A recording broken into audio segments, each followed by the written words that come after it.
हाँ students, good morning.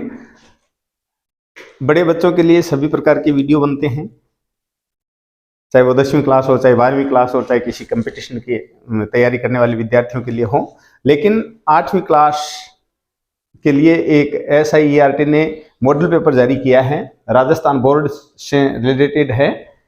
ठीक है, तो उससे संबंधित मैं छोटे छोटे 2 या 3 वीडियो बना करके मैथमेटिक्स के पेपर को आप लोगों तक पहुंचाने की कोशिश कर रहा हूं। तो छोटे बच्चे 8वीं क्लास के बच्चे विशेष फोकस करेंगे इस बात पे, क्योंकि बोर्ड ने या फिर SIERT ने जो भी पेपर जारी किया है उस पेपर के पैटर्न पे ही आप लोगों का पेपर बनना है। इसलिए ध्यानपूर्वक एक एक क्वेश्चन, छोटे छोटे क्वेश्चन हैं जो इंटेलिजेंट बच्चों की तो ज्यादा दिक्कत नहीं देते, लेकिन कमजोर बच्चे हैं उनके लिए एक बहुत बढ़िया सहारा होता है ये मॉडल पेपर। तो बिल्कुल ध्यानपूर्वक देखेंगे। मैं एक एक क्वेश्चन को पढ़ रहा हूं आप लोगों के सामने, छोटा नहीं, बड़ा नहीं, सिर्फ 10 क्वेश्चन का ही वीडियो बनाएंगे। जो शुरुआत के 10 क्वेश्चन दे रखे हैं, ऑब्जेक्टिव टाइप क्वेश्चंस और fill in the blanks. Question पढ़ूं? चलो ठीक है। पहला क्वेश्चन है, संख्या -13 का गुणन प्रतिलोम क्या होता है? -13 का गुणन प्रतिलोम क्या होता है? तो -13 का गुणन प्रतिलोम, देखिए आप लोग, पहला क्वेश्चन है, हम क्या पढ़ रहे हैं? Model paper for class 8th class का मॉडल पेपर है। ध्यान से देखोगे आप। पहला क्वेश्चन है -13 का गुणन प्रतिलोम। -13 का गुणन प्रतिलोम क्या होता है? देखो, गुणन प्रतिलोम का मतलब होता है इसका उल्टा। -13 का उल्टा क्या होता है? +13। लेकिन ये गुणन प्रतिलोम नहीं है, इसलिए हम इसको क्या लिखेंगे? यह गुणन प्रतिलोम ना होने का हम इसको ऐसे लिखेंगे, 1/-13। ये इसका गुणन प्रतिलोम है। समझ गए? वो योज्य प्रतिलोम है इसका। क्या है? योज्य प्रतिलोम, +13। और ये है गुणन प्रतिलोम। उसके बाद है संख्या 9 की घन संख्या क्या होगी? संख्या 9 की घन संख्या क्या होगी? यानी आप लोगों को 9 का घन निकालना है। ये 9 के घन का मतलब हो गया 9 का क्यूब। तो 9 × 9 × 9 कितने हो गए? 9 × 9 81 और 81 × 9 729। कितने? 729। ये 9 का क्यूब है, घन है। आगे है, साधारण ब्याज ज्ञात करने का सूत्र बताइए। साधारण ब्याज फॉर्मूला आता है ना आप लोगों को? साधारण ब्याज का फॉर्मूला क्या है? तीसरा क्वेश्चन है ये, जल्दी जल्दी कर रहे हैं हम। साधारण ब्याज का फॉर्मूला होता है सिंपल इंटरेस्ट, मूलधन इंटू दर इंटू समय। अब दर प्रतिशत में होती है ना, इसलिए इस प्रतिशत को हटाने के लिए बट्टा 100 करते हैं। इसको आप इंग्लिश मीडियम के स्टूडेंट ऐसे भी लिख सकते हैं, P × R × T / 100।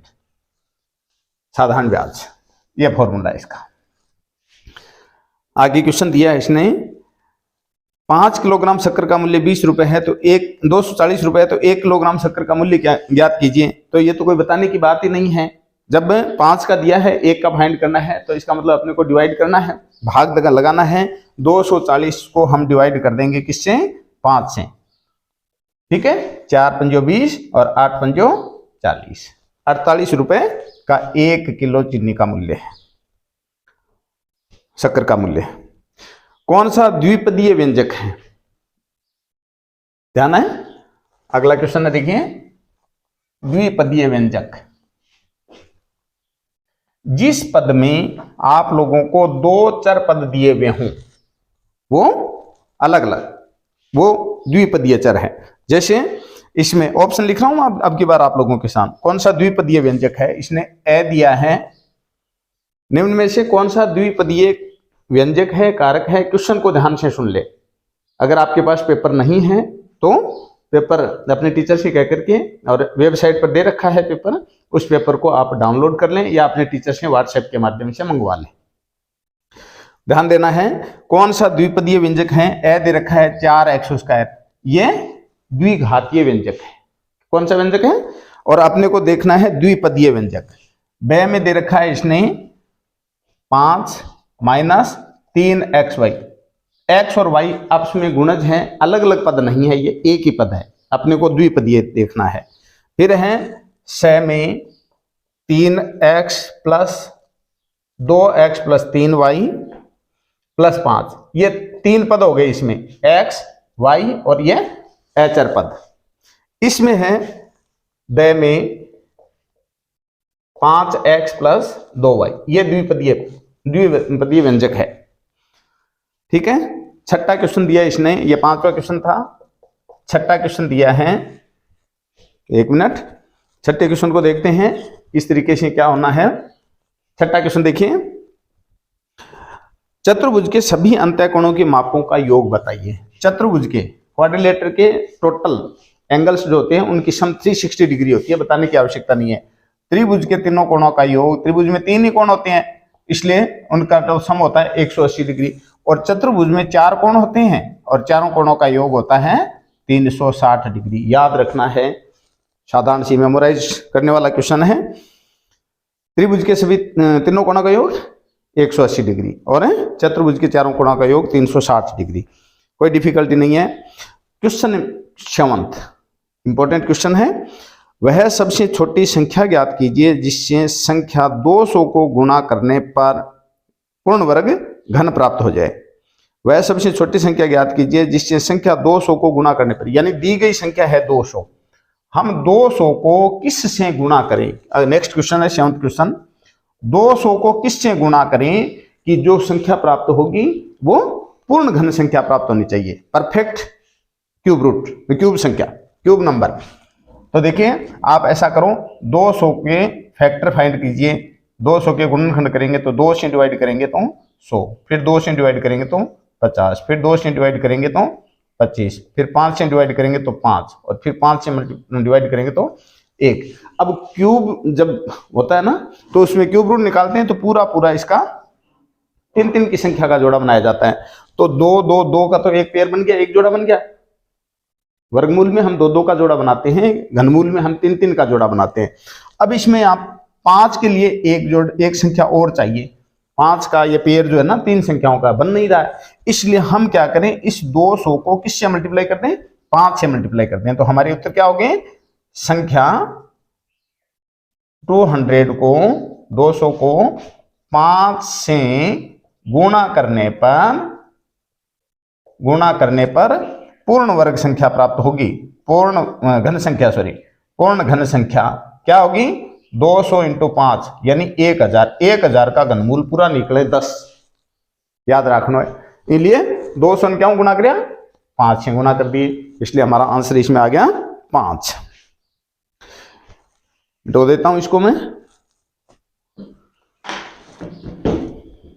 ध्यान देना, पूरा परीक्षा के लिए बहुत महत्वपूर्ण क्वेश्चन है और छोटे छोटे क्वेश्चन हैं। मैं समझता हूं कि छोटे बच्चों के बोर्ड की एक टेंशन होती है कि बोर्ड परीक्षा में मैं के कर क्या काम चाल सी मन के ब्रो आसी को न्यासी पेपर की शो होया करें। तो बोर्ड ने आप लोगों की टेंशन दूर करने की कोशिश की है और आप लोगों के लिए एक मॉडल पेपर जारी किया है, हम उसकी प्रैक्टिस कर रहे हैं। हाँ, नेक्स्ट क्वेश्चन है क्वेश्चन नंबर 8 क्या है, व्यंजक -8 नंबर क्वेश्चन है, -4q एवं 7pq का गुणनफल ज्ञात कीजिए। तो गुणा करने का तरीका देखिए आप, -4q और 7pq को गुणा करना है। अगर आप लोग कंफ्यूज होते हो तो इसको ऐसे लिख लो, -4 × 7 और यहां पर आगे क्या रह गया, q और pq। अब ये तो 28 आए गए, कोई दिक्कत नहीं है। अब q देख लो कितने, p देख लो कितने, p 1 है, एक घात लगाई नहीं जाती बीजगणित में, और q कितने हैं, 2 हैं, तो -28 p और q की घात 2 या q square. Clear. Question number 9 देखिए क्या दिया है, किसी बहुभुज के एक बहिष्कोण का मान, यानी कोई बहुभुज है, अनेक भुजाओं वाली कोई आकृति है, बहुभुज का बहिष्कोण दिया है इसने, बहिष्कोण दिया है 45 डिग्री और भुजाओं की संख्या इसने पूछी है।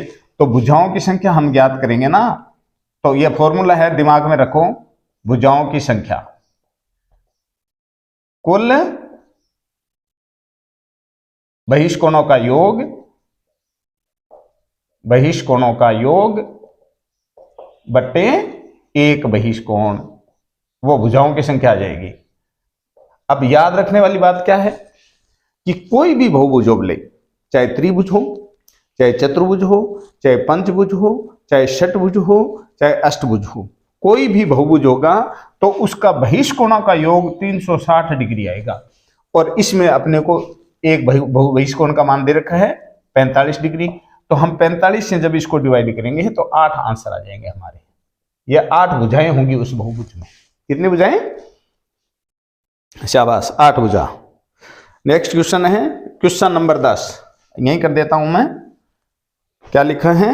दी गई आकृति ABCD का परिमाप ज्ञात कीजिए। बहुत सरल प्रश्न है बच्चों, तीसरी क्लास का प्रश्न दिया है आप लोगों के बोर्ड के इस पेपर में। दी गई आकृति ABCD का परिमाप ज्ञात कीजिए। इसने लिखा है यहाँ A, यहाँ B, यहाँ C और यहाँ D, और यह लिख दिया यहाँ 7 और यहाँ 9 सेंटीमीटर। ठीक है, तो देखने से ही पता चलता है आप लोगों को कि ये एक रेक्टेंगल है, एक आयत है, और आयत का परिमाप ज्ञात करने का सूत्र रख लोगे क्या दिमाग में? आयत का परिमाप, यह फॉर्मूला होता है 2 लंबाई प्लस चौड़ाई। लिखना है आप लोगों को एग्जाम में। 2 लंबाई कितनी? 9, चौड़ाई कितनी? 7, तो 9 प्लस 7 कितने हो गए? 16। 16 को 2 से मल्टीप्लाई कर दो तो 32 आपके आंसर आ जाएंगे, 32 सेंटीमीटर। ये उत्तर हो जाएंगे आप लोगों के लिए। कोई दिक्कत नहीं है। लास्ट छोटे वाले क्वेश्चन में लास्ट एंड फाइनल क्वेश्चन है आपका 11वां क्वेश्चन, यही बता देता हूं मैं, नोट करने वाले बच्चे नोट कर लेंगे। चलो 11वां क्वेश्चन है क्वेश्चन नंबर 11। कितना शानदार प्रश्न दिया है देखो।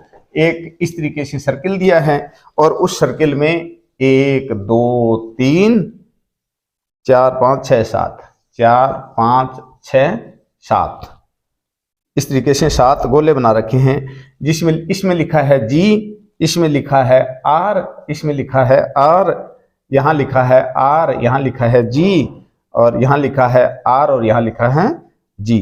और इसने पूछा क्या है?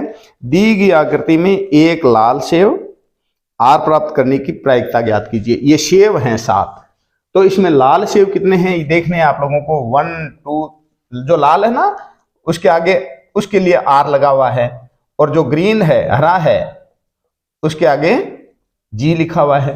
तो अपने को तो लाल सेव जो हैं उनकी प्रायिकता ही फाइंड करनी है। तो लाल कितने हैं देखिए, 1 2 3 और 4। ग्रीन कितने हैं? 3। तो लाल सेव की प्रायिकता, लाल सेव की प्रायिकता, प्रोबेबिलिटी ऑफ रेड एप्पल कितनी है? लाल सेव कितने हैं? लाल सेव बटा कुल सेव कितने हैं? येलो, यह आपकी प्रायिकता हो जाएगी कुल सेव। तो लाल सेव मिले अपने को 4, कितने में से? 7 में से, तो 4 बटा 7 ये हमारी प्रायिकता आ गई लाल सेव प्राप्त करने की। चलो छोटे क्वेश्चन इतने ही इस वीडियो में शामिल करेंगे। आगे वाला एक वीडियो और बनाएंगे हम, जिसमें थोड़े से बड़े क्वेश्चन हैं उनको हम शामिल करेंगे। तो सभी बच्चे इस वीडियो को मतलब शुरू से लेकर के अंत तक बहुत ध्यान से देखेंगे और अपनी डायरी में अपनी कॉपी में नोट करेंगे।